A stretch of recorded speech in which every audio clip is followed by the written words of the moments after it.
In the Compress of Earth by Hermitude.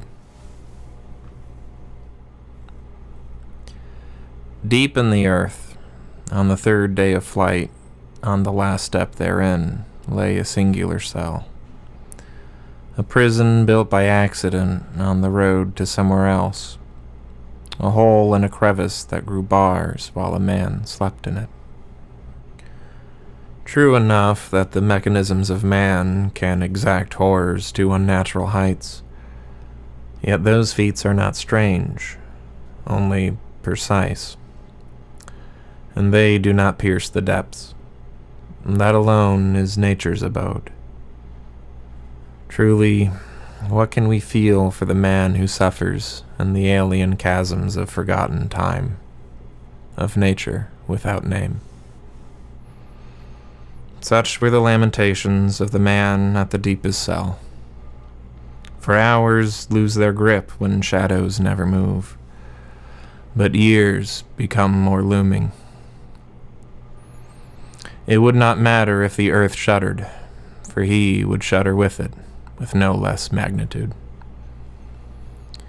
Yet no memory of purpose remained other than those soft impressions that could only taunt. He knew the meaning of purpose as the blind man knows the color of red. What is life in a pit to those who have the bones to roam? Groaning, the low decibels that echo with hallucinations, he could only minister to the subconscious and the walled stones, only speak to the fragment of gravity that called this fracture home. Hear his address. Lo, a whispering man in darkness, a thing that is measureless in its numeration, and only specified by the ground on which he stands or lays. Yet, is my plight not the more lonesome in its excess? Have I any kin in the deep of earth? Even the corpses rest miles closer to the sun. This abundant deprivation makes grand noise of even a singular drop of water. How dry are these pale bone roots? There is no marrow if you crack such. How lifeless it is. These walls do not converse.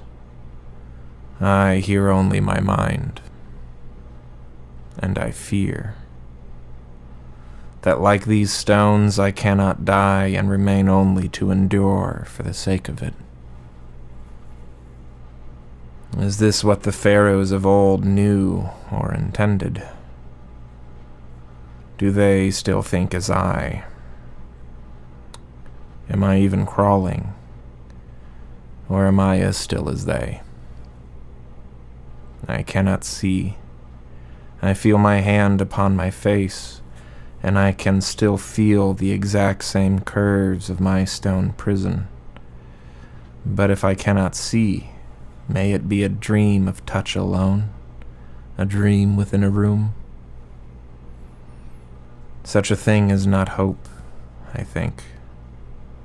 Hope lies in tall grass and shaded trees 'neath the sun. Hope cannot be in a room such as mine. Hope cannot be where I am.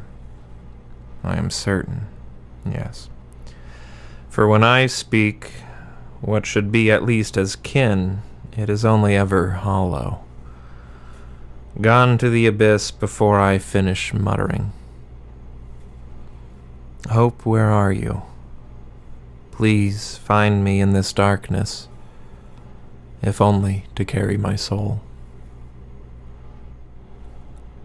And then the stone replied,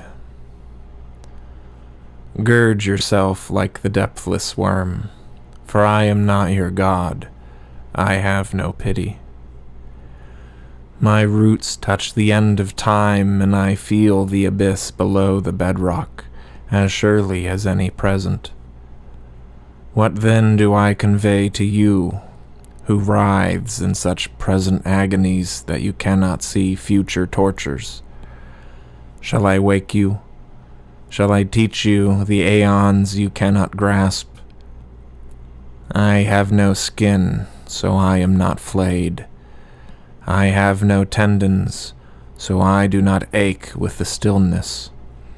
I have no flesh, blood, nor brain, so my fear does not course. I am as immortal as the word can be, and I hate you.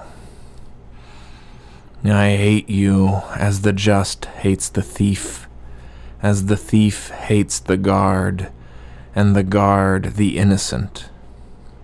Where is mercy?